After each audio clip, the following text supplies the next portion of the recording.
अगर आप नोएडा में रहते हैं तो ये आपके साथ जरूर हुआ होगा कि आपने बताया हो कि मैं नोएडा में रहता हूँ और सामने वाला बोले अच्छा दिल्ली में, तो आप क्लियर करते हो कि नोएडा दिल्ली में नहीं आता है, दिल्ली एनसीआर में आता है, या बोले तो नोएडा यूपी में आता है। तो आज हम बात करेंगे नोएडा और नोएडा के इतिहास के बारे में कि आखिर क्यों दिल्ली से सटा नोएडा दिल्ली के इतने पास होते हुए भी उससे अलग क्यों है। नमस्कार, मेरा नाम प्रिया बिस्ट है और आपका मेरे चैनल में एक बार फिर से स्वागत है।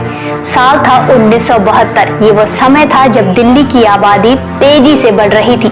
आबादी बढ़ी तो चिंता बढ़ी कि आखिर इस बढ़ते खतरे को कम कैसे किया जाए और दिल्ली में बाहर से आने वाले लोगों को कैसे रोका जाए।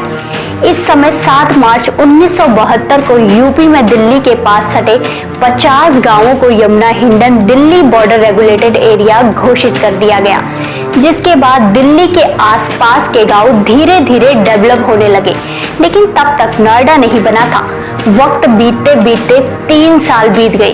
फिर 1975 इमरजेंसी का साल आया। बहुत बड़े बड़े बदलाव हुए। राजनीतिक उठापटक के बीच 1976 के यूपी इंडस्ट्रियल एक्ट के तहत Yamuna Hindon Delhi border regulated area को ओखला इंडस्ट्रियल एरिया बनाया गया। अब जब इंडस्ट्रियल एरिया बना तो वहां आसपास के इलाकों में काम करने वाले लोग रहने लगे, जिसके लिए जरूरत थी बेसिक सुविधाओं वाले एक शहर की, जिसे देखते हुए ये काम एक अथॉरिटी को स्टार्ट कर उसे सौंपा गया, जिसका नाम था new Okhla industrial development authority.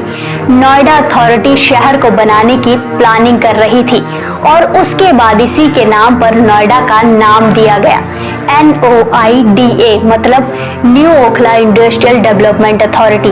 तब बुलंदशहर के डीएम धीरेन्द्र मोहन मिश्रा को नोएडा का खाका तैयार करने का जिम्मा सौंपा गया था। नोएडा को बनाने का सबसे पहला प्लान दिल्ली के कनॉट प्लेस में शुरू हुआ। इस काम में डीएम मिश्रा को अप्रैल 1975 से अप्रैल 1976 का समय लगा, यानी कि 1 साल का।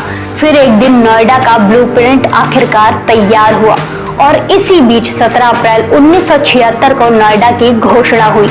नोएडा बनकर तैयार हुआ, लेकिन ये तब एक शहर नहीं था, एक अथॉरिटी जैसा था।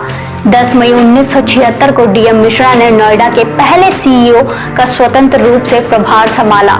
जिस दिन नोएडा बनाने की घोषणा हुई तो सबसे पहले 36 गांवों की जमीन अधिग्रहण कराने का नोटिस जारी किया गया था। इसके बाद 18 मई 1978 में 14 नए गांवों का अधिग्रहण किया गया। धीरे धीरे शहर की शक्ल सामने आने लगी और इतना विकास हुआ कि जहां दूर दराज से लोग काम पाने के लिए आने लगे। धीरे धीरे नोएडा भी खचाखच भर गया और यहाँ पर भी दिल्ली की तरह बढ़ती आबादी की चिंता सामने आने लगी, जिसे देखते हुए अब एक और नए शहर का विकास हो रहा है, जिसका नाम है ग्रेटर नोएडा।